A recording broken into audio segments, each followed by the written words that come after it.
Your reaction? As far as the judge is concerned, she's singing to the choir. I think it's moot. Our administration has made this one of the central pillars of our goals and objectives, paying tax refunds that were past due and moving forward, keeping these tax refund payments on time. Governor Eddie Calvo struck an upbeat note in the wake of Judge Marshall's decision, pointing out the efforts his administration has made to pay off years of past due refunds. But the question is, does Gov Guam have the more than $100 million in funding it needs to pay the 2012 tax refunds within 6 months of April 15th?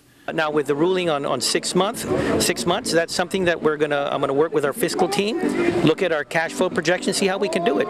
But this is, again, this is something that has been 20 years, that has been the common practice in the making. We eliminated in my administration, and that was my primary objective. We're gonna do our best to process them timely, or within the 6 months. It's been no secret that a permanent injunction was coming. Judge Marshall reached that decision back in August. It's the time limit that has been in dispute since then.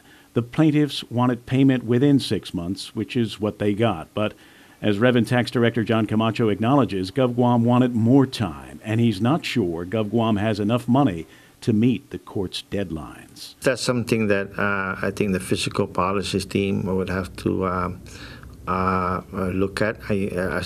Now we haven't met, but in the previous dealing with the plaintiffs on this lawsuit, the government really recommended 1 year time from the due date, filing or the due date 1 year from that time. So now that it's condensed to 6 months, then we would have to regroup and look at the financial of the government to see if we can actually meet these permanent injunction. DOA Administrator Benita Manglona, who is off island, has pointed out on numerous occasions that she has been unable to set aside the money required by law to pay the 2012 tax refunds. Chance of appeal? We're keeping all options open. I want to first look at where we are in terms of our cash flow position. That was the reason why I wanted to pay off everything. And unfortunately, how things evolved in the legislative process, we weren't able to do that. So with that in mind, we are committed to paying the tax refunds on time. But then at the same time, we cannot allow a government to not provide critical services for this community. Kevin Kerrigan, PNC News.